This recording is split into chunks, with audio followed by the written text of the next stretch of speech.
would never feel my bite. I'm pulsating in a strange and erratic fashion. I'm waiting. What happens? Tragic events keep on flash. I need to choke someone. My teeth do poke little holes inside your blood veins. Celebrate the life of the dead and call it Samhain. I got the fever, got the craving of an animal. Clothes covered in blood from acts that I said. Yes, yes, yes. What up, and welcome to the second annual Gritty Knows Best Halloween special. That's right. That's right. That's right. It's the big day. It's the big day. We are celebrating the greatest day of the year, Halloween. And we got a lot in store for you tonight. We are going to be trying some brand new candies, some brand new Halloween candies that came out on the market this year. I have a special true crime story that occurred on Halloween night about the real life Candyman. You may not have known that there was a real life Candyman, but you're going to hear all about it tonight. We're also going to be telling some ghost stories because what is Halloween without ghost stories? But before we kick off the festivities, let me introduce who we got with us tonight. He is a YouTube legend, a current YouTube superstar, the greatest pop collector of all time, the Big Pro-G. He is the artist formerly known as Tsim I, Justin. Yeah. What up? What are you dressed as right now? I am a vampire. Why do you sound like a computer? I am a vampire. They call me Count Progy. Count Progula? Yeah. Count Simula? Well, you Count look great. Sim. Give us a stand up a little bit. Show us your vest. Can you give us a... Yeah, there you go. Wow. Looking great. Got the medallion. Look at that. Keeps me alive. Is that what the medallion does? Yeah. I thought blood kept you alive. Gotcha. As I said before, you are probably like an actual vampire to the Progerian community because you've been alive for so long. Oh, yeah. Like to them, you've been alive for decades, for like hundreds of years, I mean. Oh, yeah. I am also dressed as a vampire. We are vampire theming this show. Dre was supposed to be here dressed as a vampire. He had to call out last minute because he had a headache. So shout out to Free. He had his whole vampire getup, but he couldn't make it. I am dressed as the vampire kid from Trick or Treat. I took a little creative liberty, got some blood on my chin. I don't think he had that, but I got to add some blood on the chin. So I'm feeling great. Yeah. I'm feeling great, and I'm looking great. Justin, how has your October been? Well, it hasn't been nothing crazy. It's been just like every other month. Just every month for I you? mean, the only good part of the month is probably the new Halloween movie. That was your favorite part? I mean, Halloween yeah. Kills? Like I said, it's not like every other month. Okay. I mean, it's the same as every other month. Well, it's not the same to me, damn it. It is not the same to millions of other people out there in the world who love celebrating Halloween. And let me tell you, this has been the best Halloween month I've ever had. Last year was pretty good, but this one has to be the best so far. Because I got Halloween Kills. That's like almost number one right there, is that I got Halloween Kills. That we got the new Chucky show, which we're going to be talking about later. I feel like I got a lot more out of this Halloween season, even though I haven't went to the haunted houses, like the ones, the haunted house attractions, and I haven't carved a pumpkin yet. Everything else, I feel good. We got a couple other scary shows. We got Only Murders in the Building that kept me in the spooky mood as October approached and during October. I just felt the vibe more this year. I also got my new crib, so it's Halloween in my first my new crib. It's great. I'm having a great time this October. I'm probably blanking out on some other things that You went to the Halloween store like 500 times. I went to the Halloween store only 2 times. And the last time I got this beautiful costume. I have been listening to a lot of the ghost stories that I love so much from Art Bell. I've been reading some paranormal books. Again, we'll get into some ghost stories in just a little schminute. But that's one of my favorite things to do. Is go about my day, whether I'm actually busy or not, but having ghost stories on in my headphones, reading paranormal books about the Men in Black and black-eyed kids who Justin is terrified of. I am. I like them. Well, let's see how you feel about some of these stories. I do not have any black-eyed kid stories, so you could Good. you could rest assured that we're not gonna have any of that. So All I'm right, absolutely cool. loving this October, and we have another week or so left. So there's still time for me to carve a pumpkin and do some other things that I have not done. Yeah, are you planning on doing that? Did I you will buy probably carve a pumpkin on Halloween. Yeah. I'll probably do that on Halloween, or maybe I'll carve a pumpkin live on the Instagram Live with us. That Maybe I'll do sounds that. good. Yeah. We could do So that, if you yeah. don't know, we go live every Saturday around 9, 10 o'clock. There's a lot of conflict about what time we're going on because Justin wants to go on at 8 o'clock at first. Now he wants to go on at 10. No, So now it's back to normal. what time are we going on now? 8 o'clock. 8 o'clock? No, we're not going on 8 o'clock. Well, you could show up at 9.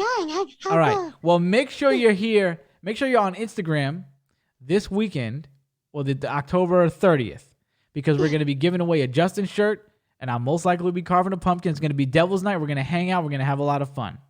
A lot of fun. So let's commence with the festivities, hang out, and have a lot of fun right now. Yeah. Sim? Yep. Simula? Let's get in to these ghost stories. Let's talk about it. We finally did the drop. I haven't used the Emma Chamberlain drop in a long time. I like the little modifications. A little Halloween modification. The little touch. All right, so we got a lot of things to get through here. If you're a big fan of ghost stories, you should probably like this segment because that's what it's all about. I got some off Reddit, which is a good place to get some stories. I found some hidden gems in there that I liked. I had to sort through a lot of stuff, but I got a couple here for you. So let's just kick it off right away with this nice ghost story. Apparently, this is supposed to be a nice one. My stepfather had a daughter die from cancer when she was only 3 years old. It's been over 20 years since. Well, about a year ago, the whole family woke up to a weird noise, like a music box song. We found the source of the noise in the basement storage room. It was a little stand-up clown doll. It hadn't been touched in years, but it suddenly started playing its wind-up music at like 3 a.m. The doll belonged to my late stepdad's daughter.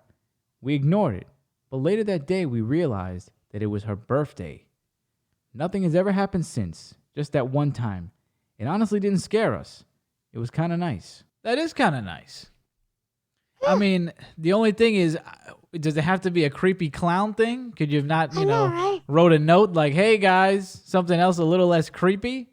Yeah. If you guys go beyond, don't creep me out like that. Don't fuck with me with no creepy clown thing. I mean, maybe it wasn't a creepy looking clown, but to wake up at 3 a.m. with the ding, ding, ding, ding, ding, whatever kind of music it was, that's creepy to go searching through the house at 3 a.m. to find that.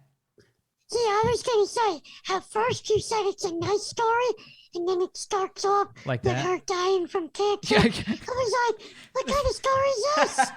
I guess it ends as nice as it can. That's how they that's how they titled it, A Nice Ghost Story. So don't look at me. That's what they said. It is kind of nice. It's a little a little nod from beyond the grave. And it never happened again. Just a little special. And obviously, people are like, oh, well, it could just be a malfunction, but it hasn't played in like, how many years? They said like 20 years or something like that. And then it just plays all of a sudden on her birthday? Nah. That's a little too coincidental for your boy. And you don't really believe in a lot of ghost stories, right? So you kind of, you're on the fence with this one, though? You're thinking might be a little something going on? I mean, it's definitely a coincidence. It might not be. Who knows? Who knows? But it's a nice story. Well, maybe you'll think this next story is a coincidence. Maybe you won't. Let's see. I was about 6 years old at the time, and we were at an old cemetery where my mom was trying to find an old gravestone of a relative. She couldn't remember where the gravestone was and was standing still, looking around. While she was standing there, I suddenly felt compelled to run off in a certain direction. I kept running among the headstones until the feeling to stop came over me. I came to a stop in front of a headstone and looked at it to find that it was the headstone of the person my mom was looking for. What do you think of that? That's interesting. His body just got taken over like that to find the stone. Yeah, I mean, it was more of like a guided thing, I guess. But you definitely hear stories like that. right? People say, oh, like something came over me. I didn't know how I did it, but I found what I was looking for. They So, have it happen in the gravestones and stuff. yeah, I thought that was cool. I mean, is it another coincidence, or is it a little guidance from beyond the I think grave?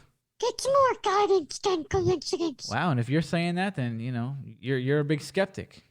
Yeah, That's cool. I was a big fan of that story. I like that a lot. That was one of I my like it. favorites out of the pack. Who's And good? now, see, those are the nice ones. Those are the kind of that was kind of sweet. That's Yeah. pretty much it for the sweet ones. They're gonna get more nefarious. They're gonna get really nefarious as the night progresses. I found a very, very special one that I was looking for a long time, and that's what we're probably gonna end with. But it's gonna get more sinister as we go.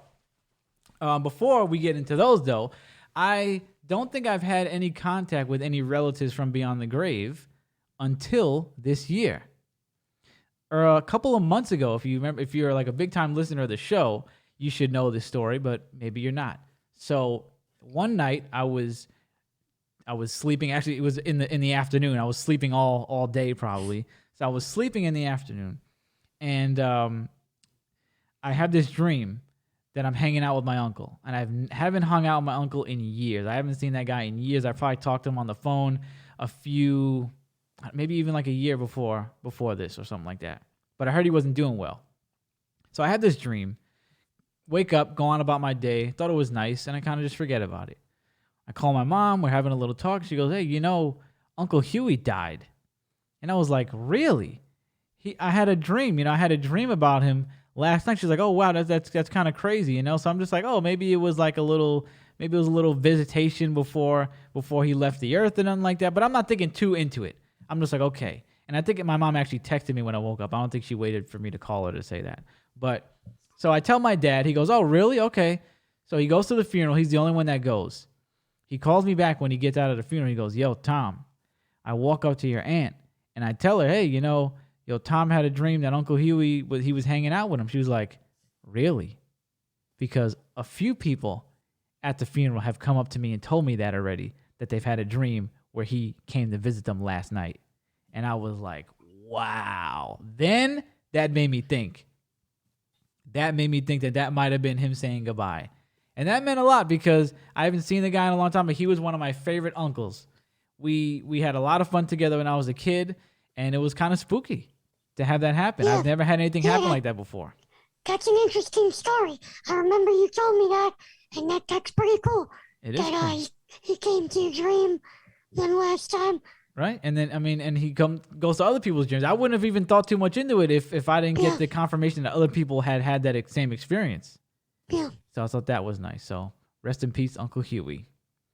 Now, again, it's going to get a little more nefarious as we go on. So on to the next one.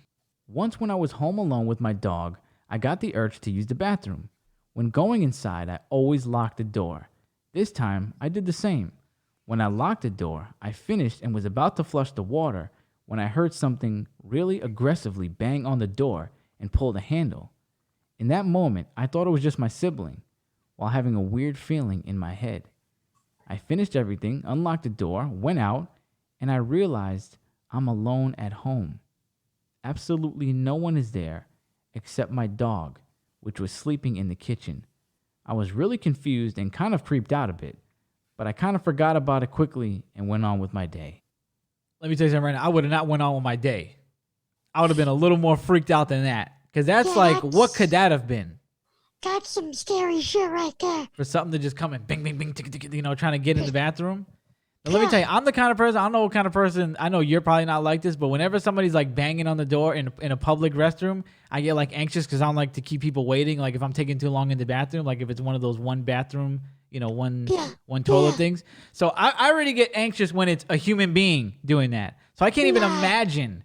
I can't even imagine what I would be like, how I would feel if I'm home here right now and then that happens to me. Nah, I would be scared shit if I heard that. Good thing you're on the toilet already. I know, right? So that was creepy. I like that one a lot. It was. All right, let's see what we got next. I live in an apartment by myself. I rarely go out, only for groceries or medical apps due to the current, quote, pizza pie.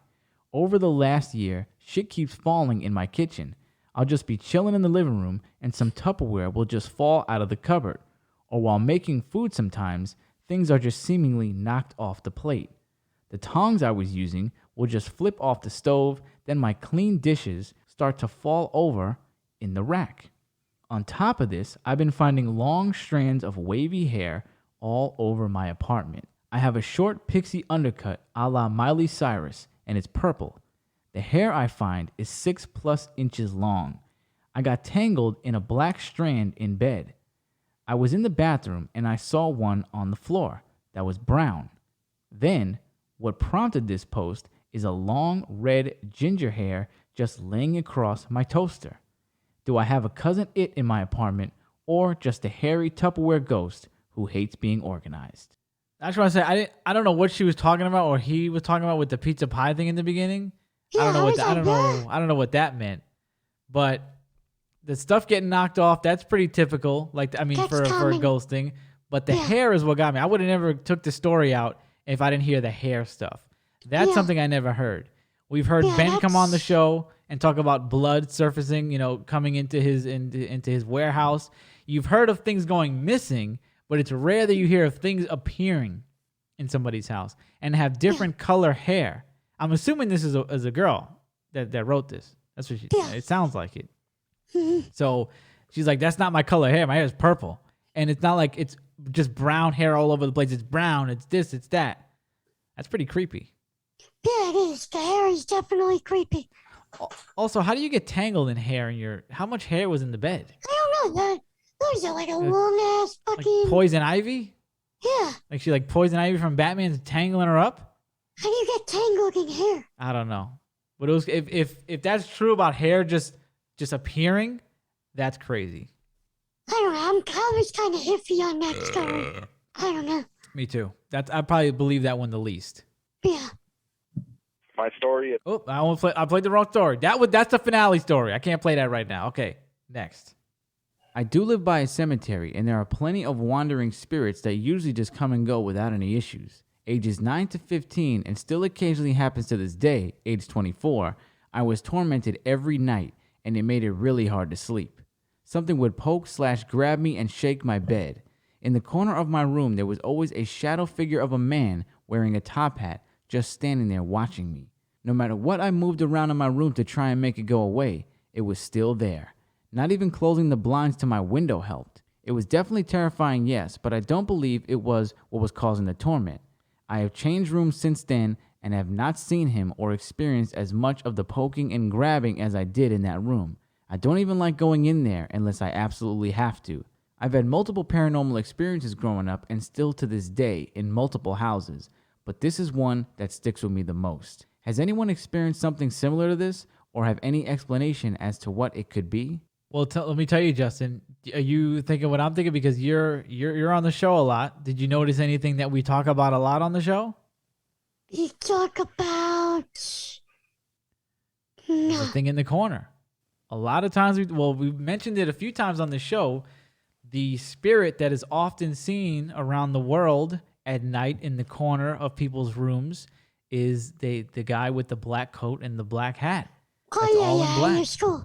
Well, yeah, that was the original story, is that my friends saw that guy in school. So to break it down, what we're talking about right now is an entity that has been seen around the world. There's been a book written about it. There's many, many stories online about it. I could have pulled like 50 about it. And it's called the Hat Man. And it's a very creepy spirit or entity that people see. A lot of times they see it like this kid said, where they'll be sleeping. They'll wake up with either sleep paralysis or they'll just wake up and it'll be in the corner of their room at night. It'll have the black hat, either like a top hat, bowler hat, fedora with a long trench coat. Sometimes it's a shadow figure. Sometimes it has like a white face, but usually it's pretty much like that. And sometimes it's not often that you hear it talk or it does anything, but it's not meant to be a good thing. It's never a good thing when you see that. It's usually some wicked stuff maybe going on around you. They usually say it's attracted to like negative vibrations and things like that. So that is, if that person's wondering, that's most likely what that is. And that is one of the Wonder most... how long it took him to switch rooms. Me too, but I thought it was interesting that when you switched rooms, a lot of it went away. Yeah. Like, what's going on with that room? Your room just haunted, maybe. Yeah, but I mean, the kid said he's haunted everywhere he goes. That's true. But it's interesting that he doesn't see the Hat Man out of that room. Yeah. So I thought that was cool. Yeah, there's tons and tons and tons of stories about that entity if you want to look into it. We're probably going to dive more into that because that's one of the things I'm fascinated most about on this earth is that black-eyed kids. I'm reading all kind of books about it. The Men in Black. The Men in Black isn't the same thing, as you may or may not know. So it's not the same thing as the Hat Man. So that's pretty much it for the Reddit stories right there. But we still have more. We got more to get to. So don't fret. We have the finale story, my favorite. But we have a last-minute submission. 2 last-minute submissions from our boy Namir King. That is one of our Instagram buddies. Me and Justin are pretty close with him. And last smecking, he came in and said, "Hey, I got some ghost stories for you. Don't start without me." He sent you 2 of them? He sent me a few, and I said, pick your best 2. Okay. And on the other ones, I'll put away for future purposes. Alright. So we're going to listen to these. Right now, I have not heard them, unlike the rest of them. So let's hear what our boy Namir King got to say. So back in the day, I used to live at my grandmother's house, and it was actually very common for me to have sleep paralysis there. There was multiple occasions where I didn't just see something and freak out and can't move. There's times I had legit conversations with whatever was talking to me. There's times where, like, just admit that you're scared. And I kept saying no. And I felt the bed shake and admit that you're scared and a pressure on my chest. And I finally gave in and said yes. And then it just disappeared. There's other times where I felt like I couldn't move and somebody was stepping on my bed over and over, going around it, and eventually jumped on me and I woke up. And there was also a sleep paralysis I had where I heard the door shut and I woke up and I was about to fall asleep and I realized I couldn't move. And slowly somebody crawled on top of me and I felt their pressure on me. And they were just about to take off the blanket off my face. I woke up and went to sleep. I got very, very used to it. And there's times where I just hear somebody yelling and yelling in the kitchen and hitting all the cabinets and slamming all the drawers. And I'm not sure if it was sleep paralysis or not, but I know I couldn't get out of bed, so it probably could have been. There are also times where I would go at night and use the restroom, and of course, whenever you see curtains, you always think it's an air bubble. It kind of looked weird to me one time, so I was very curious and scared at the same time. I was pretty young. I went to go slap it, and it was hard as bricks. So I'm like, that's not an air bubble, and I jetted. And I came back, and it was gone eventually. Like 3 hours later, I came back, and it was completely gone. So I'm not sure what happened. Whoa. My man, Namir King, came in with a home run. That was crazy, huh? Yeah.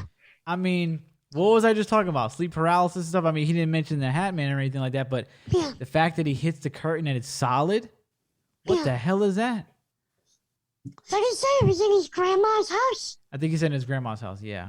But the scariest part, besides the slamming of the things in the kitchen while you can't move, is the thing talking to you saying, admit you're afraid. Admit you're afraid. Yeah. That's crazy. That was crazy. See, I never had sleep paralysis. And I hope I never do. It sounds quite bad. But yeah, that's crazy. He had it so many times. All that shit happened to him. Got used to it. Well, you never had sleep paralysis, but why don't you tell the audience what you did experience, where you believe you went to purgatory? You used to call me, my man used to call me and tell me, guess where I was last night?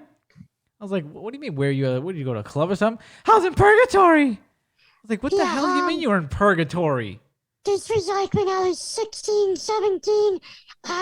This happened twice, I think. I had gotten really sick. I had like a fever, the shakes, and I thought I was dying. So I sat in my bed, shaking. I put music on. I had, what was it, Linkin Park? I forget the name of the song. No, it wasn't that. I think it was, Leave Out All the Rest. I think it was called. But, yeah, I used to, I thought I died, and I went to purgatory. And you went a few times, right? It was like 2 times it happened, and it was crazy. Wow. Yeah. Wow. Well, I'm glad. I don't think the Mirror King said. I got to ask him if he's having these to this day or what. Sounds like more like when he was a kid, I think he said. Yeah, I think so. But on a note, when he talked about the thing interacting with him, telling him, tell me you're afraid, tell me you're afraid. You know, because a lot of times those things feed off fear, they say. So they're gonna want you. They feed off negative energy and fear. So a lot of times when people get into these situations, they'll do the opposite, and they'll be like, "Listen, I'm in the glowing light of God and Jesus Christ." A lot of times you'll hear people like the Warrens, whether you believe their stories are true or not, their validity is in question. But you hear people like the Warrens and other paranormal investigators will tell you whatever kind of faith you have when you're in these situations, whether you're going into a haunted house knowingly or something comes upon you, unbeknownst to you and out of the blue, to really put your faith down and, tell them, God's here, or, say, a lot of times people will say Jesus Christ and the thing will go away. But basically, you got to put your faith out there, put it in its face, and a lot of times will go away. You have to hit it with the positive or the holy. A lot of times they tell you that. So that's interesting that it said, tell me you're afraid, tell me you're afraid. Because that's what they might feed off of. And then it finally left and then he gave in. Yeah, that's interesting. And then I guess it continued. Because I guess it gave him like access to him. Well, let's hear what else you got to say. Let's hear the second story. If that was my man sent me like 4. What's going on with this guy? He's a magnet. Yeah. I gotta text him. I'm not going around him. Also want to share this one time. It was probably like 3 o'clock in the morning. I went to go use the restroom, and I went to the kitchen to grab a snack. I came back. My room was dark, but there was enough moonlight to come into the window where I could see pretty clearly.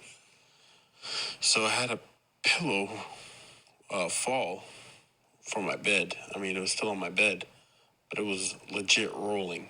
The pillow was rolling on its own, and it freaked me out so bad because, when a pillow falls, it'll fall and just fall over. But this thing was rolling. It rolled really far off my bed. How's a pillow randomly gonna roll off the bed? It really freaked me out, and I had trouble sleeping that night, and I definitely didn't sleep in that room. A week later, I was sleeping in that room, and I woke up. There were squeaking noises. I kept hearing a squeaking noise. I opened up my eyes slowly, and I saw a little shadow. It was a small shadow figure, probably 2 feet tall, opening and closing my closet back and forth, while staring at me. And then as soon as we made eye contact, I fell asleep. And this was at my house, not my grandma's house. So something's telling me it's me. But I don't know. All these experiences happened to me. I probably have a lot more. But I'll definitely try to dig some up. I know I have some written down as well. This guy playing with Ouija boards? I don't know what he's doing. What's going on with this guy? So now it's definitely him. It's in his house. That's crazy, right? So that must have been when he's more of an adult. My man said the pillow fell and kept rolling. That's crazy. I'm gonna text him and see if he's around. I want to see if he can get on with us for a second. Yeah, sure. My man's going crazy over here. Like I said, remind me not to hang out with him. I know. Like I feel like now he got my number now. I don't know if I can contact something from that. I know, right? From just him having his number on my phone. Something might call you. I'm gonna say, can we call you for a second? Yeah, let's see it. He might be busy. I gotta ask him what he did. Did this man like roll around in a cemetery No, right? at night? Did you pee on a church? This man just. Did you kick over a few gravestones? He said, "Yeah, just chilling in bed." All right, we're Did gonna he call dig you. up something? That's crazy. It just stuck with him like that. Whatever it is. Can you hear it? No. Yeah. Yo, Yo, what's up? what's going? You tell us. Are you all right? Are you possessed? Did you play the story? We played 2 of them, and we're over here freaking out. We're like, "Are you? What did you do? I have no idea. Did you kick over gravestones when you were a child?" I think I was just with some people that like to experiment with shit. Do you think like is it like in your family? No, I think it's more of my cousin that did stupid stuff, and I always hung out with him. Okay, so the first story you told us, how old were you when all that sleep paralysis stuff was happening? I think it started when I was like 15 years old. Oh, okay, so you weren't a little kid. I wasn't tiny, no. Okay, so that was in your grandma's house. Were you living with your grandma at the time, or you would go as a visit? No, I was living with her for about like 4 years. When did the sleep paralysis stop, if it did? It stopped for a good while, and then I think it just recently started kicking back up. Oh, I'm sorry to hear that. Now, let me ask you a question, right? I don't know how deep you go into ghosts and paranormal stuff, but when that thing was asking you, tell me you're afraid and stuff like that, do you think you giving in and saying that made it worse? No, as soon as I gave in, it just disappeared for a while. Was that the final time? No. Oh, okay. That was a long time ago. Okay. But recently, it happened again. Oh, I had I think it was in one of those voice memos. Like I had my door wide open, and I thought it was like somebody from my house, and it slammed shut. I'm like, okay, I'm just gonna go back to sleep. All of a sudden, I just have pressure on me, and then I felt someone crawling on top of me. And bro. as soon as I felt like their face was next to me, I woke up. You go to church? I don't go to church. You might have to start. I'm going to send you some stuff. Hey, but honestly, I do. It's to the point where I enjoy it. It's kind of weird, but Oh, I don't okay. Wow. It's turning. You're enjoying this? You're sick. Dude, I really, whenever I have a crazy ass dream, I actually take out, the first thing I do when I wake up is take out my notepad and start writing in my phone. Maybe you have like a real connection to the spirit world. If this is, you're like a rod to the spirit world. That'd be crazy. Now let me ask you this question, right? You ever heard of like a succubus or something like that, where the ghost comes and they have sex with you while you're asleep? I've heard about that, yeah.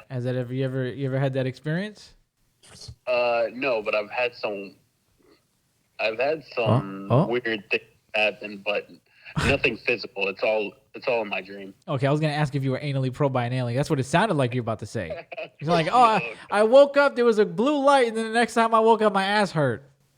That's what I thought you were gonna say. I saw flashing and some weird noises, and I woke up with a sore ass. That's the wrong end. You don't want to go that way. No. Definitely no. I'm okay where I'm at now. Damn, man. Well, I guess if you're enjoying it, I mean, don't enjoy it too much. We need you around. Definitely, but I'm definitely worried about like soon I'm be married, and I hope it doesn't affect her. Oh no, we gotta get, because she's gonna be in the bed with you getting stomped out by the ghost. Now we can't have that. Listen, I'm not like a professional or anything, but I'm into this stuff. So if you want to talk off air and we could see what you want to do, because you got to get this handled. That's crazy. Yo, definitely, that'd be cool. Okay, so I appreciate you telling me all the stories, man. You really came in with some home runs. Yeah. Oh, well, I'm happy to help. I really thought I under-delivered, but because What? there's a lot of stories that I have. I just couldn't think about them on top of my head. Bro, I mean, and you came in last second too, like right when we was about to start, you sent them in. I mean, you couldn't have came in a better time. It was great. Great. I'm happy to hear that, man. We very much appreciate it. And again, if you want to talk off air about this, we can get this handled, because we can't have. Are you guys planning to have babies soon? Oh yeah. Hey, we got to get this handled. We can't have the baby getting smacked around by a spirit. No, They're very susceptible to that. They'll pick up on that quick. I would hate that. All right, man. Much love. Thanks a lot for answering too. Oh yeah, of course, man. All right, Always there. have a good sleep, okay? A nice sleep tonight. Y'all too. Take care, Gritty. All right, take care, man. Bye. Wow, look at That's that. that's great. You know what I'm afraid of? What are you afraid of? He's editing my video, so he might send it. It's something. He's saying his contact, his him contact with you through the video. He's gonna send it there. He Wow. might send some over. Wow. Well, let me say shout out to Namir King for coming through and Yep. answering the phone, giving us some great old content. Wow. He thought he under-delivered. Get out of here. Get the hell out of here. Wow. What a great night of stories so far, huh? Really We still good. got some more. We got more. We got more. We got some more. Got some more for you. All right, listen. So I'm going to tell this one that was told to me before we get into the finale. Okay, this one was weird. This is like, I don't know. I didn't know what to think about it. Now, the person that told me it, I couldn't get in contact with him to say it himself. So I'm going to just say it. Me and Mo were in Ithaca with Pastor. Remember when we took that trip? Yeah. So we're on the Commons, which is like a place that pedestrians can hang out. There's tables, chairs, benches. We're there like at 2 a.m. and we're hanging out with this kid. He's probably like 30 years old. And he's telling me how fascinated he is with this island, Dominico. Not Dominican Republic, Dominico. He has a tattoo of it. He said like he feels like very drawn to that island. So I asked him, you ever had any crazy experiences on the island? He said, yeah. He said, one time I was at my friend's grandma's house and I wanted to go on an errand with him, but he didn't want to take me. He said it'd only be like 5 minutes, but it took hours. So he's laying on the couch, the guy's grandma, and he falls asleep. So he wakes up and like wind's blowing, all this stuff. He gets up and he turns and he sees what looks to be like a life-size voodoo doll standing in front of him. And he said he's just like staring at it, like he doesn't know what to do. And he says the voodoo doll's teeth start to come in and out of its mouth, like up and down, like out of its, where its gum would be. Yeah. And the voodoo doll told him, I'm going to teach you how to relax so you can understand what I'm going to tell you, basically, so you can absorb what I'm going to say. And then he said he woke up and that was it. And I was like, well, obviously you didn't absorb what you told. You didn't do a good job of relaxing, I guess. Mm-hmm. So all right, you can chalk that up to being a dream, right? He woke up. Yeah. It was over. Creepy dream. Yeah. His friend picks him up, and he says, I don't know how they get into the conversation, but he's like, yeah, man. He's like, don't stop. Did you ever dream about the witch doctor lady? And he's like, yeah. He said, everybody has it here. That's creepy, man. He is.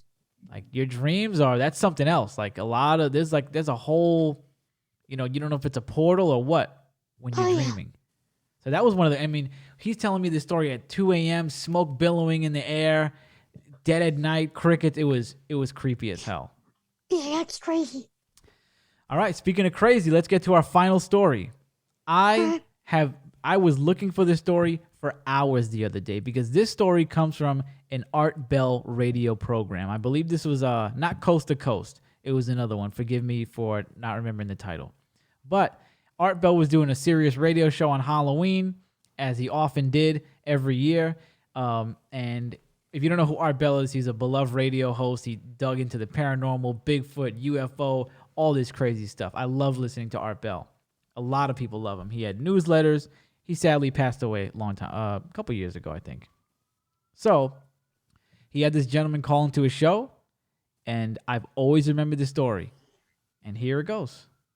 I do live by... Wrong drop. My I'm story. sorry. Okay, here we go. My story. It starts off. Met a good friend in Lutheran high school. Very, I guess, better way to put it, kind of a uptight religious school. Right. They would teach us, Bible verses. We'd go to Bible classes. None of that to me. I was already, born and raised in the church. However, this friend that I met, he really was there for other reasons. And I tried to I guess, talked to him about religion from time to time and kind of blew it off. He was like, well, why don't you come with me over to my house? He's like, this is what my mom and I kind of do on our separate time. So we go over there, and it has a real nice house, a lot of ornate, old collectible type of items. And one of the items that she has in this big open garden room area is a Ouija board. So he convinces me, which going against everything that my mom had told me, don't you mess with that stuff because something could attach to you. It could follow you back if it wants to. Just leave it alone. Well, being a teenager, I was like, let me try it. So we gave it a shot, and yeah, I mean, got some interesting responses, and I was like, okay, I've got to try it. That's that. So fast forward now, we're in our late 20s. I'm in school, and well, actually, I had just left college to move back in with my mom to help her with my grandmother. She was suffering dementia at the time, and my friend called us up. It's about maybe 3:30 in the morning. December, so it's cold, snowing, and I could just hear on the other room, he's just crying hysterically, and I get up, kind of, confused in the daze, asking, what's going on, and she says, he needs our help, we need to go to his house now, grab your things, let's go, and he lived, a few miles away. Mm-hmm. We get to his house, and he's standing outside in the snow with no shoes on, with just an undershirt and a pair of jeans. And immediately gets in the car, starts crying again. I mean, just shaking uncontrollably, probably from being cold and being scared. And as he starts to calm down, we ask him, what's going on? What happened in there? And he said, I came home, hanging out with some friends. He's like, and I smelled this awful smell, almost like sulfur. He's like, I paid no mind to it. I looked around the house. He's like, it's not until I came to my living room that I seen a man sitting on my couch. The man was very, I guess in his terms, he said the man was very good looking, very well kept. My friend had a dog, a big Rottweiler, and his Rottweiler, instead of barking, going crazy, wanting to attack this guy, sat right next to the man. The man kind of just was stroking the dog. He said when he looked at his eyes, that his eyes were gray. There was no pupil, there was no white, that they were just completely grayed over. And I don't know if it was some type of, there was no verbal communication, he said, but the look, and maybe, not in his words, but maybe some type of, the thoughts, he felt his thoughts were being read by this being. Right. He said he just felt like his soul was being taken from him, and that this being knew that I have you right where I want you. When we had got to the house, like I said, he had already, in order for him to have gotten out of the house, I should have explained a little bit better, he had to break the window out of his bedroom. So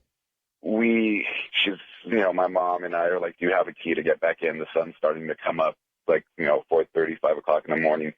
And we're all like, we really don't want to go in there, but let's go in there. So we finally make our way to his house, and the house is a wreck. Cupboards are basically torn off hinges. Food and dish plates are scattered all over the kitchen floor. There was even dog vomit in the living room, in multiple areas of the house. Sounds awful, yeah. It was, like I said, I was born and raised in the church, and, nowadays, too many people, they want to recognize the good and not also that there is evil out there. Yes, sir. This certainly opened my eyes to it, because seeing what I saw and sensed what I sensed, and just the atmosphere was heavy, that I was walking in that house and just knowing that, why would my friend go to extremes to break a window in order to get out of his own home? Because he was terrified. Yeah, he truly was. Absolutely terrified. Did he say anything about how everything got broken? No, he said once he felt that, as I was explaining, he felt like just a part of him or a part of his soul was just being taken by this entity. And he still, to this day, says it was the devil. But he says once he started feeling that awful feeling, he rushed to the front door. The door knob wouldn't budge. It wouldn't open, nothing. So that's why he decided to break out his bedroom window. it was everyone who I told this story after that, or familiar with my friend they were shaken. I mean, and just terrified to think like, that is something else. So we had that same day we called some priests over to come and bless the house, and even the priests were they had a look to them that maybe there really was something here that we can't explain. And during the prayer, my friend, the one who went through all this, he straight fainted on the floor. So I don't know if it was a possession and he was making that up, let's just say, but whatever happened, something happened. Well, thank you very much. I don't think anybody makes up breaking out a window of your own house. And there you have it. I don't think so either. Yeah, that's crazy. That was one of the craziest stories I ever heard. Yeah. What interested me the most was two things, actually, and that is the gray eyes. We've heard of the black eyes. I've even heard on occasion of white eyes. I've not heard many stories about the white eyes, white-eyed kids or whatever, but there's been a lot of talk about black-eyed kids or black-eyed even adults. I was reading some stories on Reddit about that. But this is the first time I've heard of anything with gray eyes. I did a little research, and I found absolutely nothing about it. No. Number two, I think it's even in an episode of The Twilight Zone. I find it always interesting whenever somebody shows the devil, but they show it as an attractive person, as an attractive guy or an attractive girl, because I feel like that is how it would appear in most cases, if it's trying to lure you in. Unless it's trying to just scare you outright, then no. But I always like when somebody depicts the devil as something like enchanting, something good looking. Yeah.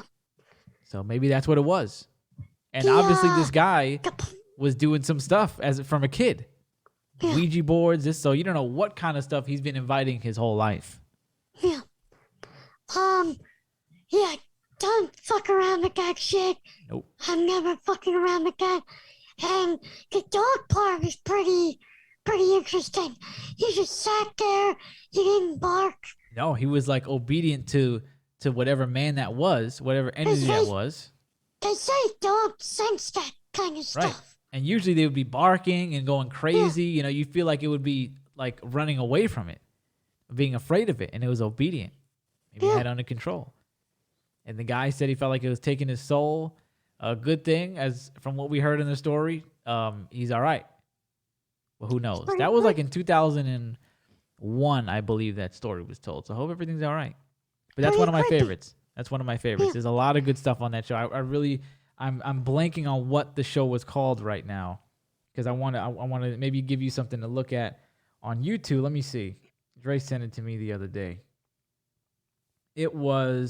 You can go on YouTube and look up Art Bell's Dark Matter. That was the show. It's about 3 hours. He also has Ghost to Ghost, where they talk about ghost stories and stuff on Halloween night, just like we're doing tonight. So there you have it. And another thing I always think is interesting is they say that when you are not even just going into haunted houses or when you're playing with Ouija boards that you can attract that stuff. Of course you can. Yeah. But some people say that you just congregating, talking about it, listening to it, creating an atmosphere for it can draw it to you. Like some people, when they are looking too much into UFOs, they say they get visits from the Men in Black. Or if you're looking into a certain kind of spirit, you might just have it show up. Yeah. So everybody be careful out there. So there you go. Hopefully you liked those ghost stories. Oh, I played the wrong drop again. What the hell is going on? This guy. This Pressing the wrong button. This freaking guy. All right. This So guy. hopefully you enjoyed those ghost stories. People like me, we believe in that kind of stuff. So I had a lot of fun. But you know what? Some other people don't. Some other people don't think ghosts are real at all, which is fine. But let me tell you what is real. And that is the subject of our next segment. The real life Candyman.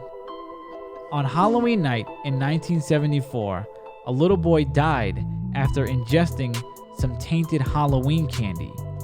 But the events and the story surrounding that incident make this incident a lot more sinister, if you can believe it can get any more sinister.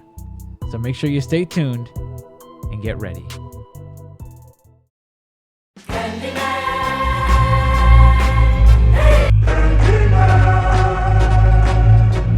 All right, everybody, gather around. The Candyman is here. What kind of candy you want? Sweet chocolate, chocolate malt candy? All right, kids, gather round. It is now time to hear the story of the real-life Candyman. Here we go. It's Halloween night, 1974 in Deer Park, Texas, when Ronald O'Brien, age 30, took his kids out, Elizabeth, age 5, and Timothy, age 8, out trick-or-treating with a neighbor and his son. Now, they didn't go trick-or-treating in their neighborhood. They went to a more affluent neighborhood called Pasadena because, you want to go to the better neighborhood to get the big candy bars and to get the better candy. So that's exactly what they did. Everybody's having a good time. They're getting their candy, going door to door, when they come across a house that does not want to enter the door. They're not giving out candy, so the group moves on. Well, everybody moves on except for Ronnie. He stays back. He eventually catches up with the group, and he's like, yo, you guys should have stayed because they were giving out 21-inch pixie sticks. He then showed them 5 21-inch pixie sticks that he had in his hand. He gave one to his son Timothy, to his daughter Elizabeth, to the neighbor's son, and then he kept the other ones for himself. They continue their night trick-or-treating, and it really doesn't last long because it's raining. So everybody goes home, and Ronnie hands out the final pixie stick that he got to a kid who he sees walking around that he recognized from church. Everybody's in the house now, and the kids want a piece of candy before bed. Ronnie's like, all right, fine. So he instructs Timothy that he needs to have a pixie stick before bed among all the other candies. Tim's trying to open the pixie stick, but it's not really budging, it's not really getting open, so Ronnie has to help him out with that. Timothy ingests the pixie stick, and he's telling his dad that it's tasting a little funny. He doesn't like the way it tastes. Putting a funny taste in his mouth. So his dad runs and gets him some Kool-Aid to wash out the taste. Timothy goes to the bathroom and starts to vomit. Then he convulses on the ground. Now he's in Ronnie's arms. They're calling 911, but sadly, before they got to the hospital, young Timothy was pronounced dead. They did an autopsy on Tim, and they find out that he had enough cyanide in his body to kill 2 grown men. Word gets around the neighborhood pretty damn quick because all the parents are now rushing to the police stations to give them their candy to check if any of their candy is laced with cyanide. Thankfully, all of the other 4 tainted pixie sticks were found by the police. They were said to be stapled shut with cyanide inside. So now they're wondering, who did it? Who could have laced these candies? Well, obviously, it has to be the house that Ronnie got these pixie sticks from. So naturally, they go to Ron. They're like, hey, which house was it? And Ronald's like, you see, yeah, I'm not really remembering which house it is right now. And they're like, what? Like, you think you remember the house that you got them pixie sticks from. But he doesn't. So they take him around the Pasadena neighborhood a few times. They're trying to jog his memory and nothing. And they finally tell him, like, hey, bro, if you don't come up with an answer, we're going to start looking at you. And he's like, oh, yeah, you know what? Yeah, I remember. Yeah, that's right. It was that house right there. Magically. So they go up to the house and they find out who the owner is.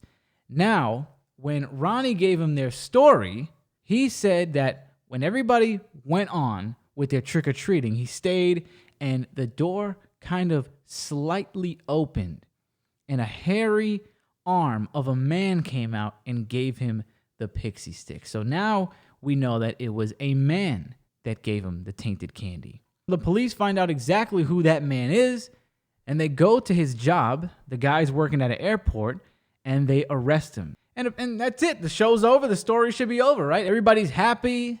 The tainted candy killer is now in custody. Well, wrong. It's the wrong guy. It's the wrong schmai. The guy has an alibi.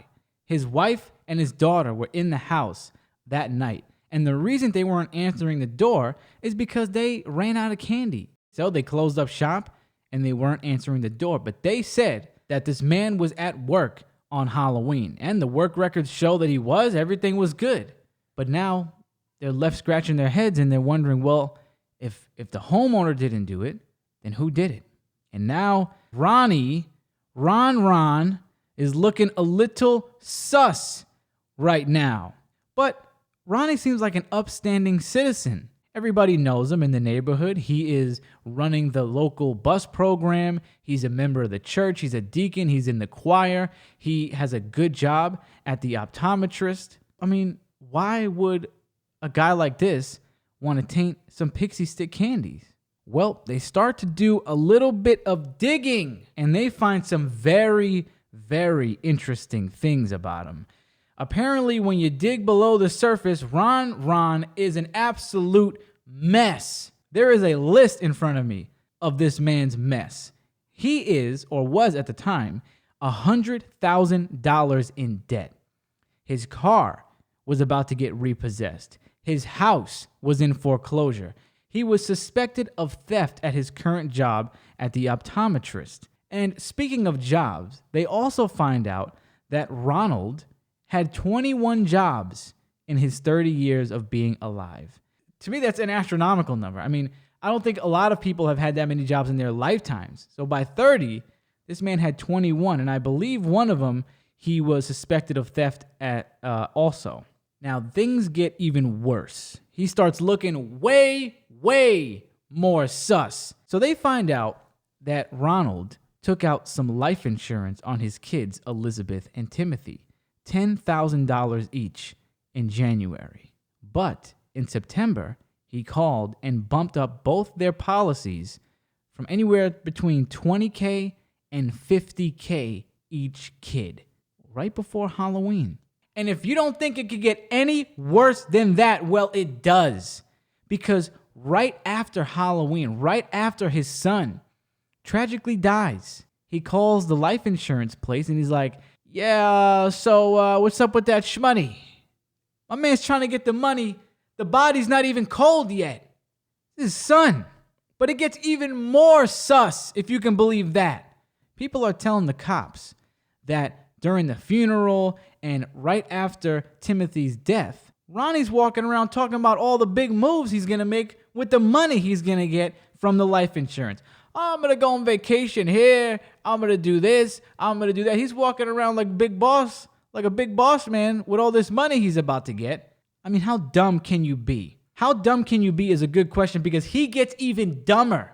The cops found out that Ronald was walking around talking a little too much about and acting a little too interested in cyanide.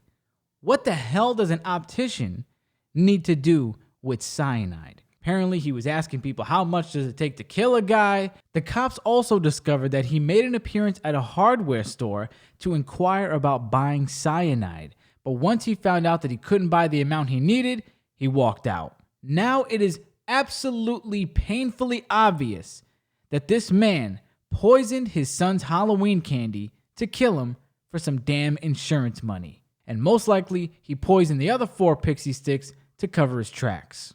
Wow. They do a search of Ronald's house, and what do you know? They find a sharp object with pixie stick residue on it. I mean, how stupid can you be? Mouthing off, keeping evidence around in the house. It is not looking too good for Ronald at all. So the police naturally arrest him on November 5th. Not too long after Halloween at all. So all this went down in a matter of days. They got all this info. They bring him into custody, and he is charged with 1-count capital murder and 4 counts of attempted murder for the 4 other pixie sticks that he tainted that, thank God, no other child consumed. It took a little bit, but on June 3rd, 1975, he was found guilty on all charges. Obviously, but they say that during the court proceedings, he kept saying he was innocent. No, I didn't do it. I got it from another guy. Wasn't me. My man was up there acting like Shaggy. Wasn't me. Who put the cyanide in the candy? Wasn't me. But it was obviously him. Ain't nobody was buying that shit. There was too much evidence on this man. And on June 3rd, Ronald received his sentence, which was the death penalty. He spent about 10 years on death row before he was murdered. March 31st, 1984, Ronald was put to death by lethal injection. They should have gave him a pixie stick. A lot of people were outside of the prison that day. There was a lot of fanfare. People were out there with signs, hey, kill the Candyman, kill the Candyman. People were pissed off. Still, 10 years later, and rightfully so, because it was a heinous, egregious act. So there was a lot of people out there celebrating when this man bit the dust. They were throwing candy in the air. It was a happy day for Texas. And that is the story of the real-life Candyman who killed his son on Halloween for some damn insurance money. Number one dad, huh? While doing research for this episode, I did find out that there was another real-life Candyman killer named Dean Corll. He was a way more prolific and way smarter killer than Ronald O'Brien. Thank God Ronald O'Brien wasn't that smart, because who knows what could have happened and what he could have gotten away with. But if you want to read up on another case, go check out the Candyman, Dean Corll. What's worse than tainting an innocent kid's candy on Halloween? Oh, I don't know. Tainting the candy of your own child. What a dick. Rest in peace to Timothy O'Brien.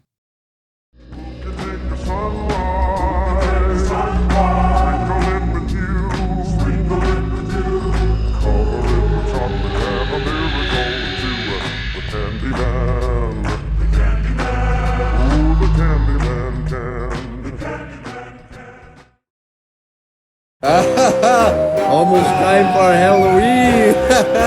Don't come to my house or else I'll suck your dick. Blood. I'll suck your blood. Oh, shit. And we're back. Yes, We're we are. back to eat some candy. Some candy. This is going to be great. Justin, tell them what happened after we got off talking about them ghost stories. So I was just sitting here, and my pendant just broke. It just fell. That's crazy. Just broke right off the ribbon, huh? I'm looking at it. There's no rip. There's no tear. It just like it went through the thing like nothing. It just felt like it's on a ribbon. Let me see it. It's on like a. Right. Okay. So it's on like a little strap. Yeah, there's no rip. It just went right off. It just went right through the thing.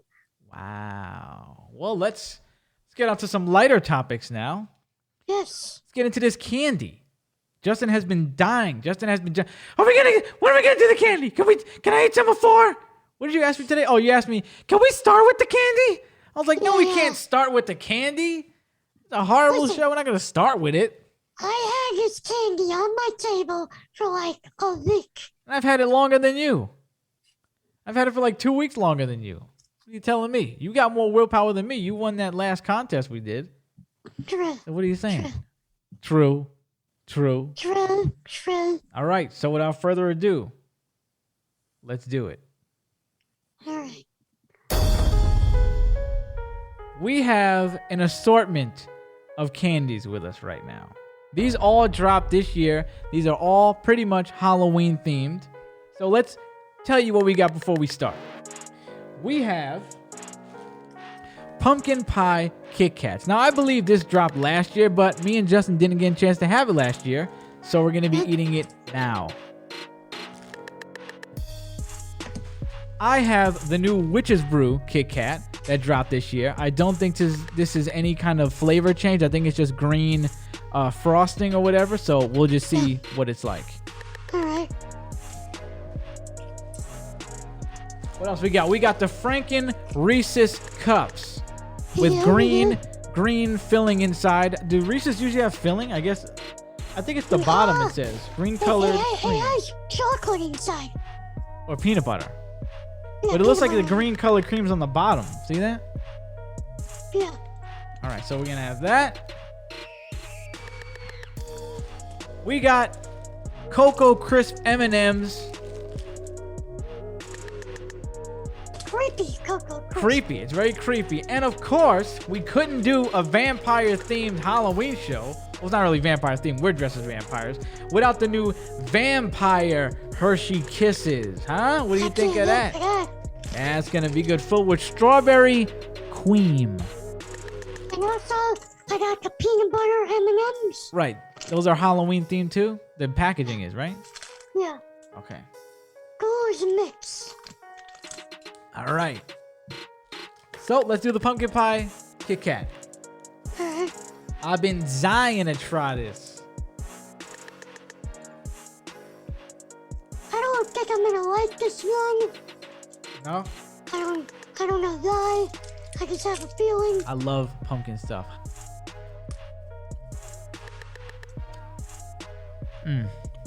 Yeah. I like that. That's actually good. I like that. Feeling that right now? Yeah, Pumpkin hits you immediately. it does. Yeah. Let's see. What are we gonna do? We're gonna give it a 1 out of. We're gonna do one through 5. 1 through 5. I give it a 5 if it's 1 through 5. I'll give it a 3. A 3? I think I like it right now, but as I eat it, I think I'll get tired of it. I was thinking maybe I'll get a little. I don't know. Would I get tired of it? I guess I'll have to see. I guess I'll let you know when I knock out 40 of these. Right now I'm giving it a straight 5 because this is a slapper. Yeah, I'll give it a 3. 3? All right. Gonna move on to the next. Yeah. 4.5. 4.5. How about that? 4.5. Nothing's perfect. Nothing's perfect. No, for me, nothing's perfect. Can't be a 4. Can't be a 5. So 4.5 for the pumpkin pie Kit Kats. I'll take it back. Alright. We're gonna do the green Franken cups. It is green on the bottom. If you could see, if you're watching it on YouTube, Oh yeah, it is green. it is green on the bottom. All right, bottoms up, baby.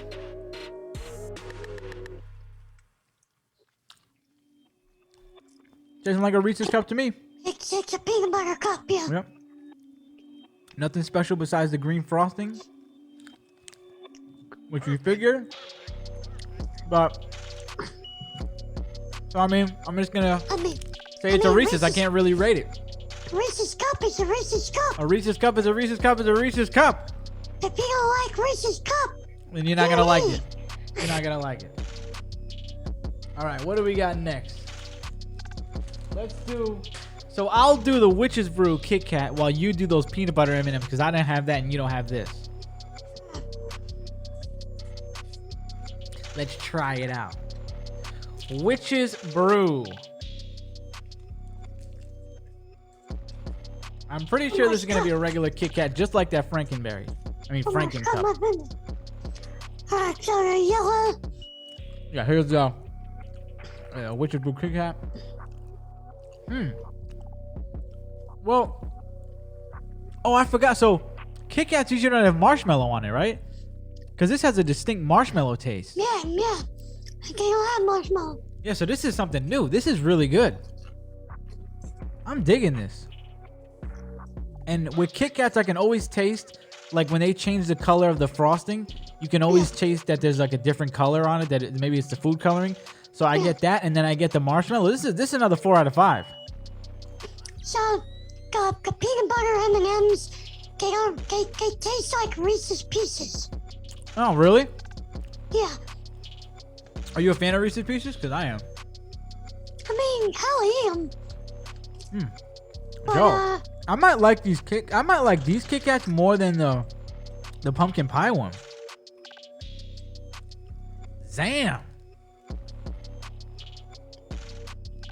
Yeah. Yeah, you got regular schmegular. You gotta see if you can get your hands on these, player. You'll like this. You'll like that. Take another bite. I gotta take another bite of that, man. I keep forgetting that they don't usually have marshmallow because they put that on the bag that it has marshmallow on it, but Kit Kats usually don't. Yeah. I was excited to try that, but I couldn't find it. See, well, we still got some time. Maybe people are buying it. Well, I got an extra bag. Maybe I'll just send it to you. Yeah. Maybe I'll go to Target this weekend. All right. What else we got? You want to do the Schmem&Ms? Let's do the M&Ms. I think that's all that's left. That and then the No, I know. The kiss, yeah. pieces. Yeah, I'm saying that's the last thing. Let's do the M&Ms. Now you said you weren't gonna like these Krispies, right? Did I say that? I'm pretty sure you did. You said, "Oh, these are smaller than I expected. I thought they were gonna be kind of fatter, like more. I thought they were gonna look more like peanut M&Ms." Down the hatch. Yeah. These are crunchy M&Ms, but I don't like the it tastes like triple chocolate. Yeah, I do You get hit with a lot of chocolate on this. Right? You see what I'm saying? It's like really chocolatey, which I guess if you like, but it's too chocolatey for me. Oh, I'm not a fan. Yeah, it's too crunchy for me. I'm not gonna eat Oh, you don't like the crunchy part. See, I don't like the double, triple chocolate aspect. It tastes like a lot of chocolate, like just OD. Yeah. No, I like the chocolate, but I don't like the crunchiness. Okay. I'm giving this like a 1.5. Yeah. I'm not a big fan. I give it a 1. Well, that only leaves the Vampire Hershey Kisses. We can smell these through the bag. As soon as you open the bag, you can smell them. They're individually wrapped, but you can smell them. As soon as you open the pack. I'm always a fan of like when you get the Valentine's Day chocolates, the Russell Stovers. I like the filling chocolates, like with the strawberry filling, the blueberry filling. So maybe I'll like these. You know, there used to be a Three Musketeers bar that had I think it was raspberry filling. I never found them. Really? I had them one time, never found them again. Wow. All right, down the hatch.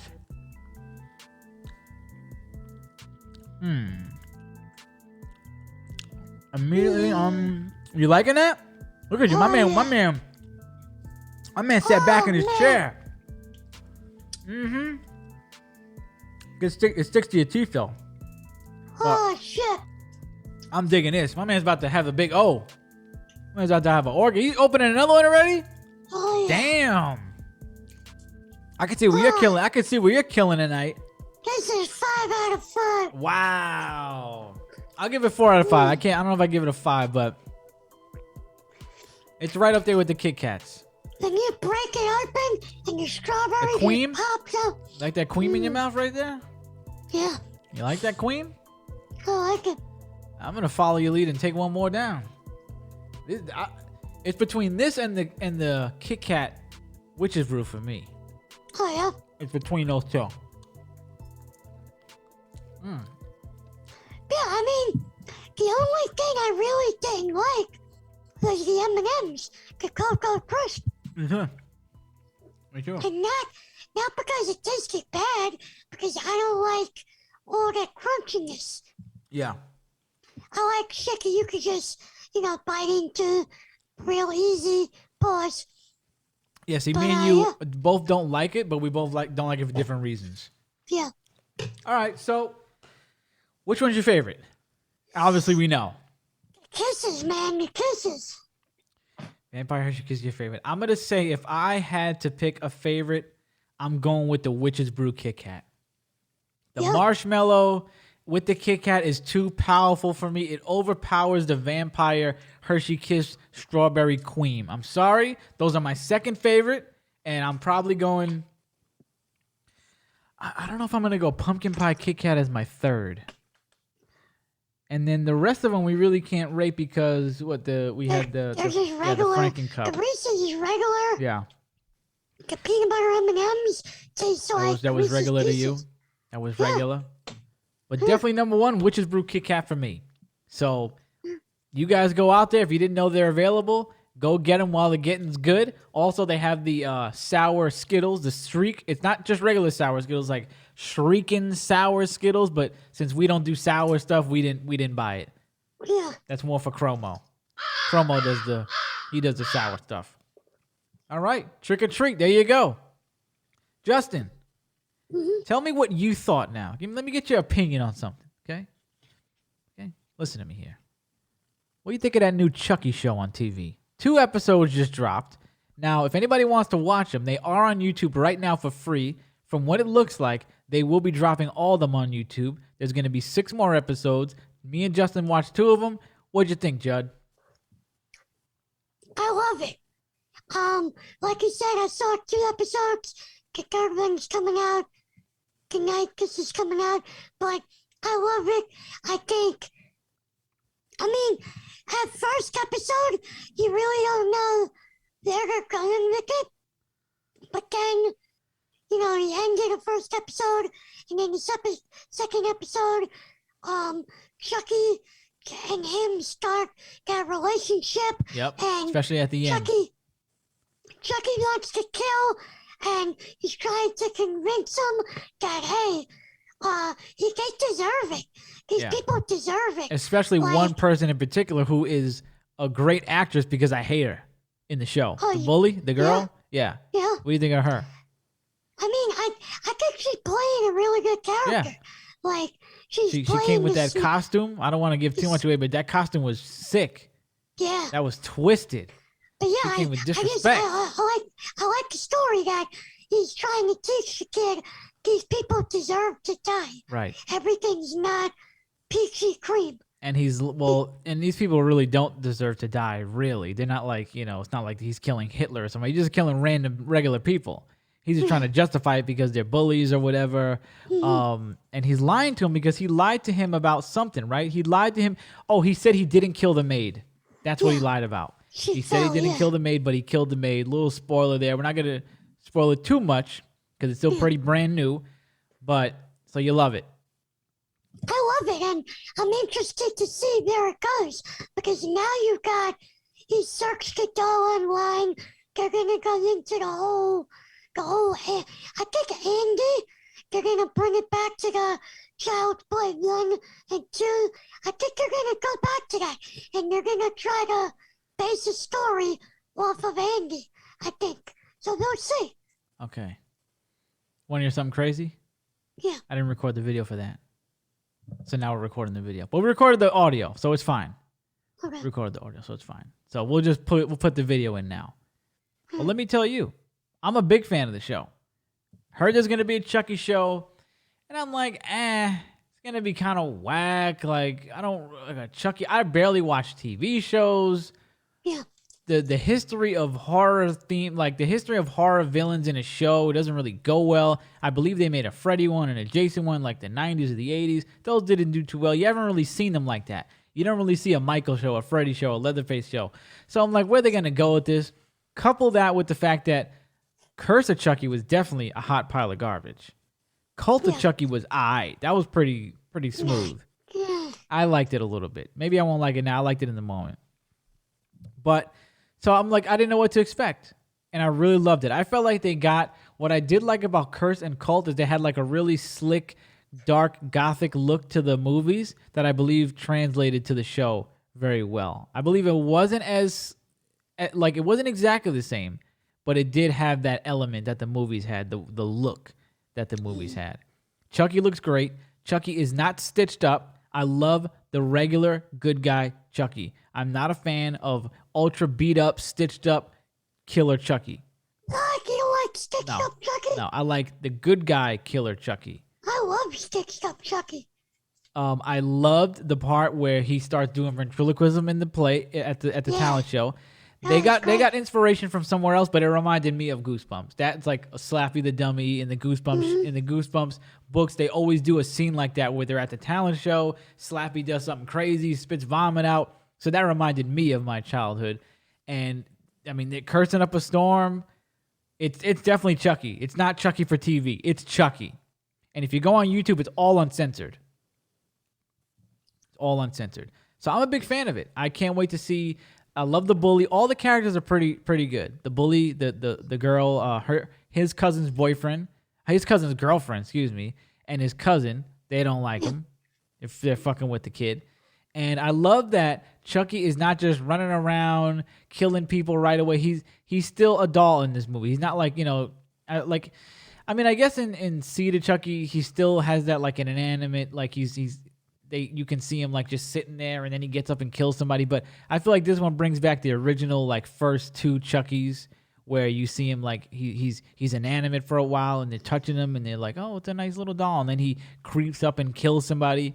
I kind of like that. He's not like so overt, not running around driving cars and going crazy, calling people. I like this Chucky a lot. Yeah, It feels it's pretty old school. cool. It feels old school.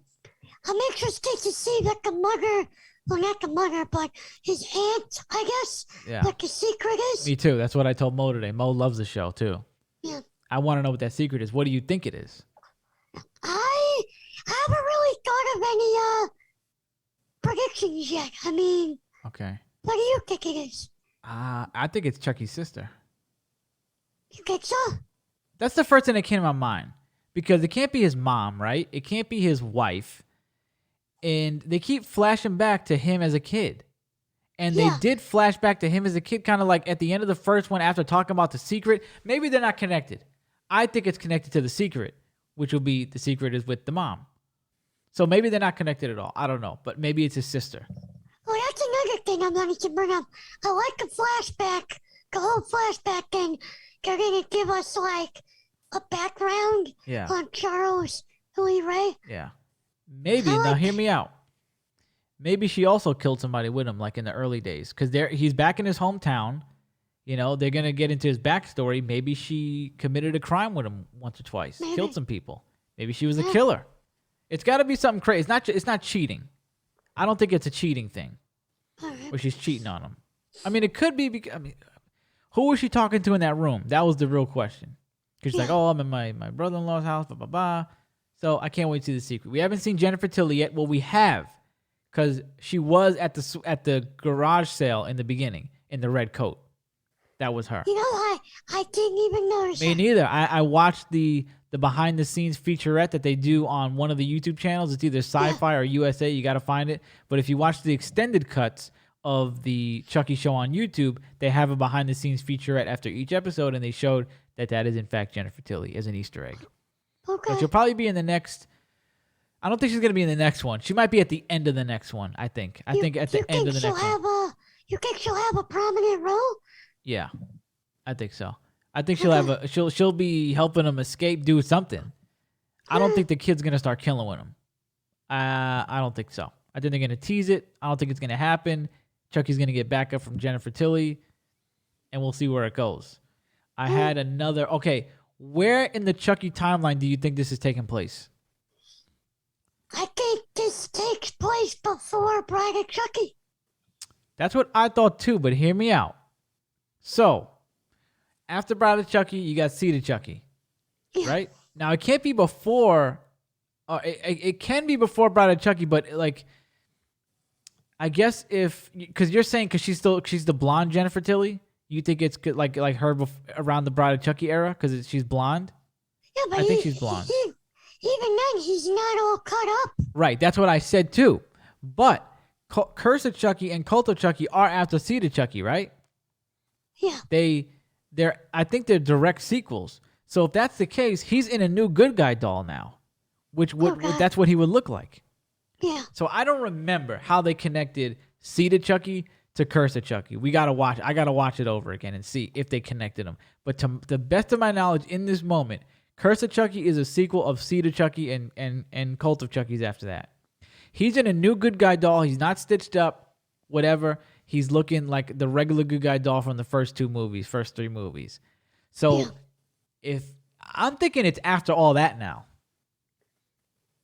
But then how could it be after all that? Because then you got the whole part of Cult of Chucky where they have all the Chuckies, you know? Yeah. So is it after Cult of Chucky? Because remember you had like 50 Chuckies at the end of that movie running around?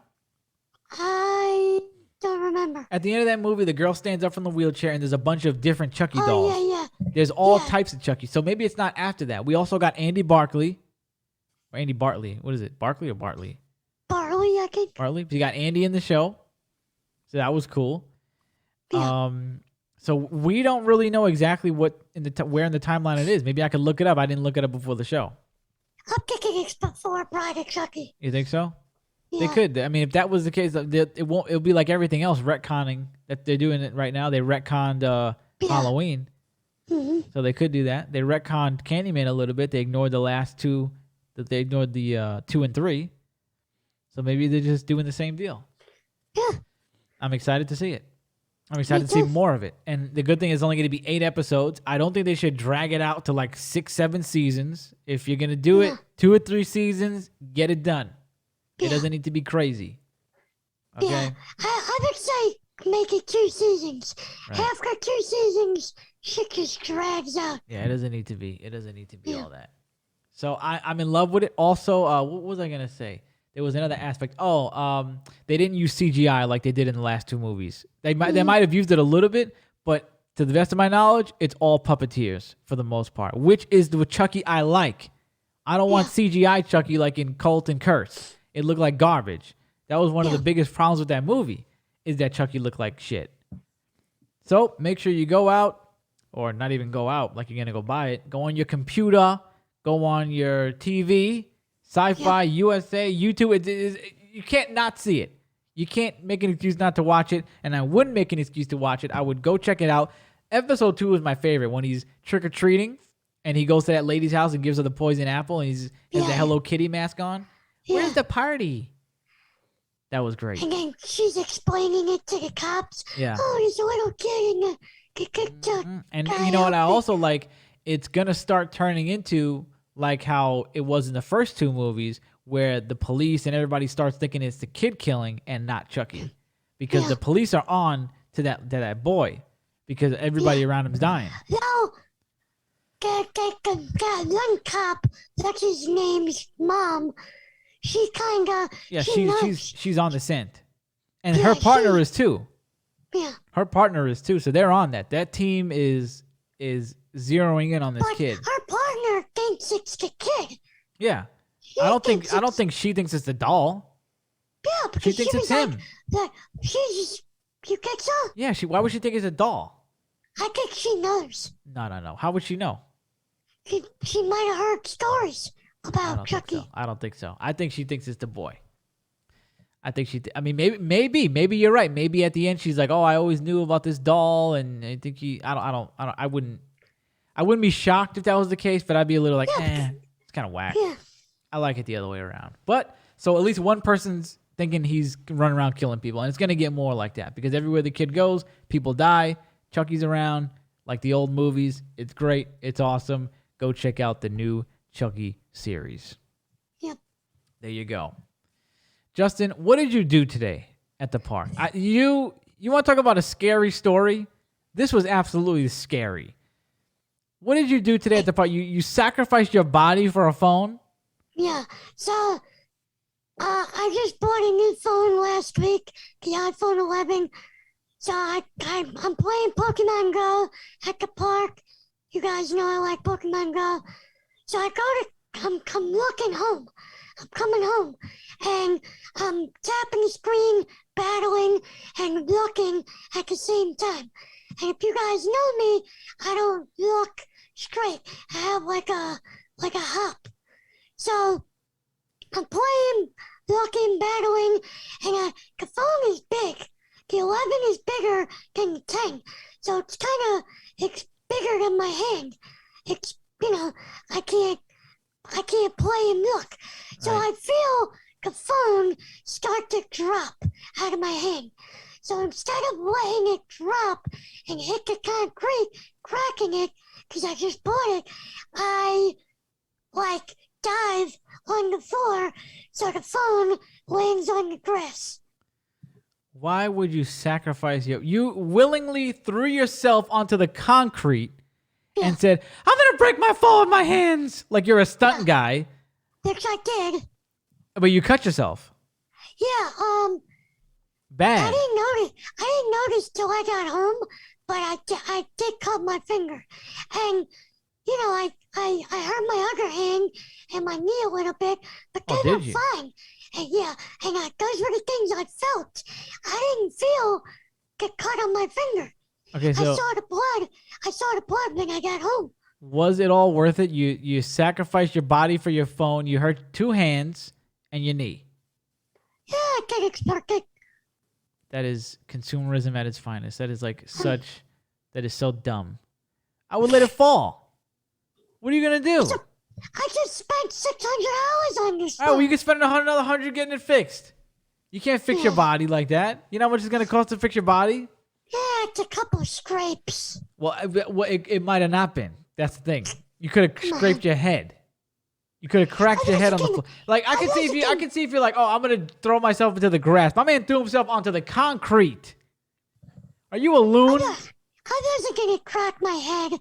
I landed on my hands. How do you know? Your balance is not that great. We know that. You walk into the fridge. Every time I'll be on FaceTime and I hear he's going to walk to the thing. Ow! Ow! Oh, my leg! Oh, my back! What happened? I fell. I banged myself. So now you're telling me you're going to be like Indiana Jones doing rolls and stuff for phones? Yeah. No. Come on. Really? So now I learned I can't battle and block the iPhone 11. Well, you shouldn't be walking and engaging with your phone. Well, I always did it. You shouldn't be. Like I said, No this walking phone and is bigger texting, walking and Instagramming, walking and TikToking. You shouldn't be doing it. I block and FaceTime. You want to hear something dumb? You don't tell me not to do that. No. Oh, well, I usually don't FaceTime you. No, I usually don't FaceTime you while you're walking. Yes, you do. Not in the park. Once in a while, and I won't even know you're doing it. I just did it last week. Okay, but I'm saying it doesn't happen. It's not a often. It's not. We don't do it often. Well, then I do it. You should deter me from doing it. Well, you're a grown man, and I'm trying to deter you from diving on the floor like a loon. Let's bring this up before we close this out. I know we already talked about it, but I didn't do anything. I'm talking about this petition. Let's let these people know about this crap. So, I mean, this is, I don't know if you call it cancel culture or just sensitivity at its absolute finest. Halloween Kills came out. Everybody knows I love it. If you haven't heard our opinions on it, go on the GKB YouTube channel. If you're watching this on the GKB YouTube channel, wait till this is over and go check out our review of Halloween Kills. Me and Justin talked for 40 minutes. Me and Justin talked, I was like, we finished, I was like, what was that, 20? 48 minutes. Yeah. We could have gone longer. Yeah, Also, go listen to my talk with Ben Scrivens. Back to Business with Ben Scrivens. We go into detail about what it was like on the set. He gives his review. We've talked a lot about it, so I'm not going to talk about the movie per se in this segment, but I will say the movie came out, and somebody put a petition online to get a certain scene taken out of the movie. I'll give you a second to guess what that scene is if you've seen the movie. This is the stupidest thing I ever heard of. It's not the scene you would think. Yeah. Now, it's not the scene. I don't approve of telling an artist, telling a director what they can and cannot do in their movies. Me and Justin don't like hostile movies. We don't watch hostile movies. I don't like torture movies. I don't like rape scenes in movies. I don't watch them. If you don't like it, don't watch it. I get if you're caught by surprise, fine. But I'm not going to start writing petitions, okay? Yeah. So I assumed, or I would assume, let's say, if you tell me there's a scene that people want taken out of Halloween Kills, I would say, okay, it's probably the one where Michael puts the light tube in that in the woman's neck, throws her on the ground, kills her husband in front of her very slowly, and that was a scene that was hard to watch for me. I was like, wow, it had my stomach turning. I love that scene. Great scene though, for sure. Yeah. A lot of emotion, very, very tragic. That's not the scene. It's one of the greatest scenes, if not the greatest scene in the movie for everybody besides me, because I like the car scene a little better, but to each their own. The one where the firefighters all get slaughtered on the front lawn in the beginning of the movie. Are you kidding me? That's the scene you want taken out of the freaking movie? And wait till you hear why this person wants to take it out of the movie. Not for gore. Oh, because I'm a soon-to-be firefighter, and my parents are firefighters. And I have heard of stories where firefighters were lured into buildings, and they were killed. I don't think it's appropriate. I don't think it's right. It's offensive to firefighters. It's insensitive. Are you kidding me? Boo! What? It's a movie, bruh. Yeah. It's a schmovie, bruh. Yeah. Don't watch it. I mean, you can't get more sensitive than that. What are we going to do now? We're going to start taking out scenes where certain people are killed because, oh, that person represents me. I don't want to see them get killed. Yeah. What world are We're we gonna living in? We're gonna take out babysitter scenes. Like, what are we doing? My aunt was a babysitter, and I come from a long lineage of babysitters, and I don't think babysitters getting killed in a movie is appropriate. It's not the right message to send. Yeah, I mean, like, we don't want to incite babysitter murderers. Bro, it's a horror movie. Petition, it's on change.org. As of right now, it has 472 signatures. They only want 500. Like, okay, first of all, what is 500 signatures going to do to a movie that just made $50 million? Nada at all. They're going to be laughing at your ass all the way to the bank. Now, listen, if it was an offensive scene, I would at least agree. I'm not saying you should take an offensive scene out, okay? Sometimes you need an offensive scene. You make a movie about a time in history, like let's say the Holocaust or something like that. What are you gonna do? There's gonna be offensive things in the movie. Yeah. You make a scene about any kind of tragedy. You make a scene about a movie about 9/11. What are you gonna do? You can't escape this stuff. Okay, so I'm not saying let's stop making these movies because of that. Okay, if you're gonna broach certain topics, then you're going to have certain things in movies. What are you going to do? Don't watch the movie. But I can see you getting caught off guard, let's say, if there was an offensive scene in a movie that you didn't expect. Was this really that offensive? You were going to a Michael Myers movie. Meanwhile, it's pretty obvious in the trailer that he murders those firefighters because that was like one of the biggest parts of the trailer. Everybody was like, oh, man, I can't wait to see that. He's going to cave those guys' faces in. He's going to saw that guy in half. And even if you didn't see the trailer, at the end of 2018, he's stuck in the fire. I mean, I guess, okay, I'll give you that. Maybe you're not expecting him to kill firefighters at the end of the movie, but really, you're gonna trip about this because your family comes from are firefighters? Like, come on, bruh. Like, oh, we're not gonna make certain movies now because it's just gonna offend everybody. Like we're not gonna make movies. Yeah. What kind of movies you want? Wait, what do you make? Paw Patrol? Oh, it's offensive to dogs because they're put to work and dogs shouldn't be working. It's offensive to service animals. Yeah. What the fuck? Outrageous. Ridiculous. So what are we going to cancel? Charlie and the Chocolate Factory? Because people are allergic to it? Yeah. Oh, that's perfect. Yeah. My kid can't eat chocolate, so we can't watch Charlie and Chocolate Factory because Augustus Gloop eats the chocolate out of the damn thing. Yeah. Oh, you know what? I grew up fat, and I feel like Augustus Gloop is a poor depiction of fat kids. Yeah, fat people hurt my feelings. Yeah. Get out of here. Absolutely ridiculous. Well, listen, let's not let that ruin our Halloween, okay? Let me tell you this right now. I've had an absolutely amazing night with you, Justin, and with you, the listener, right now. Okay? We got into a lot of good stuff. We had some technical difficulties on the YouTube side, so apologies for that. But we had a great time. Justin, do you want to say anything?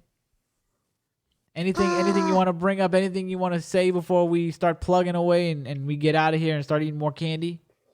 No, I really got none. Hope everybody has a happy Halloween. That's right. Let us know if you're watching on YouTube. Let us know in the comments what your plans are for Halloween. That's right. Let us know what you're planning. Let us know what you're wearing. Good idea, Justin. I like that. Yeah. I like the way you think.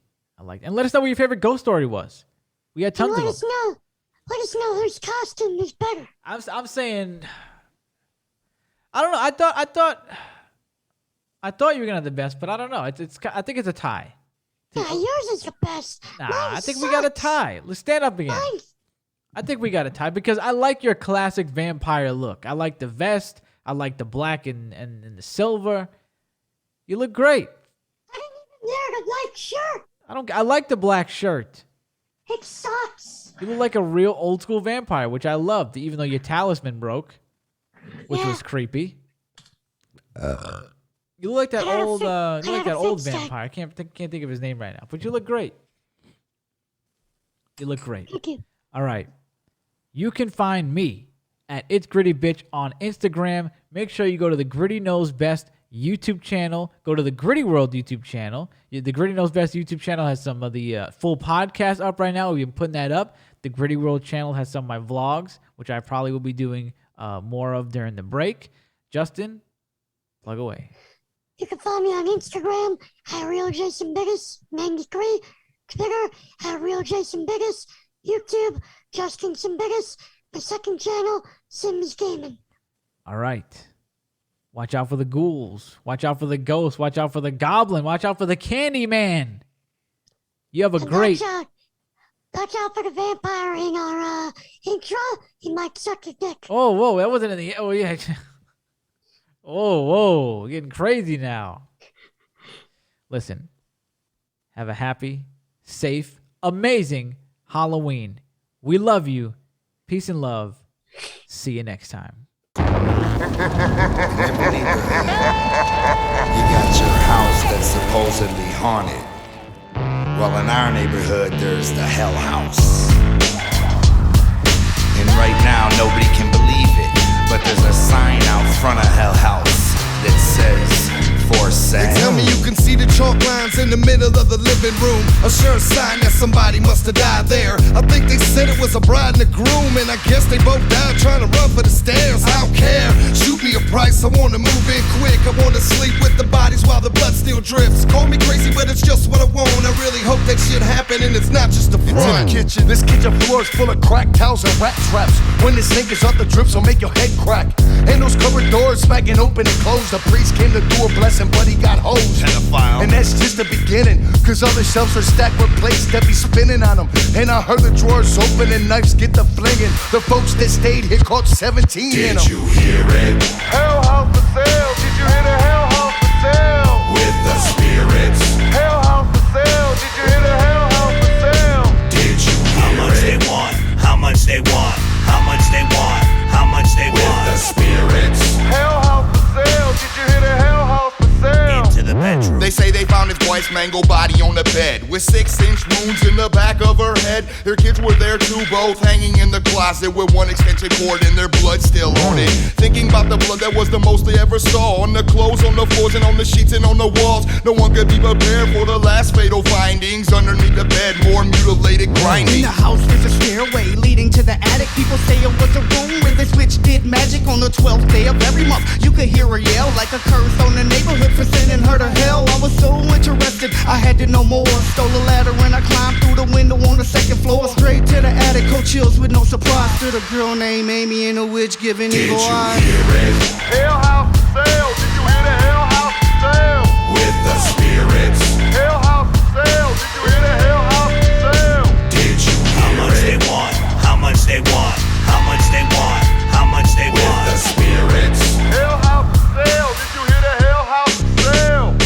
They say that in the basement's where it all went down. They cemented the walls and repainted the ground to hide the blood stains and pentagrams that were there before. They put a chain and padlock on the cellar door. But this is Hell House, ain't no chains or paint stopping the shit that lurks and lives inside the dirt in the cracks of the frameworks. Don't say it's a tall tale, that's why they call it Hell House, and it's always for sale. I hear the backyard is a cemetery of bodies, and if it rains hard enough, you see the top of their noggins. They got trees that they hung bodies from. It's frightening. Some nights I hear a gurgle of gas and ropes tightening. It's always vultures circling in the sky, and the sun never shines. House covered in vines, and the smell coming out of that yard will choke a pig. I skateboard back and forth, smoking a jig. Did you hear it? Hell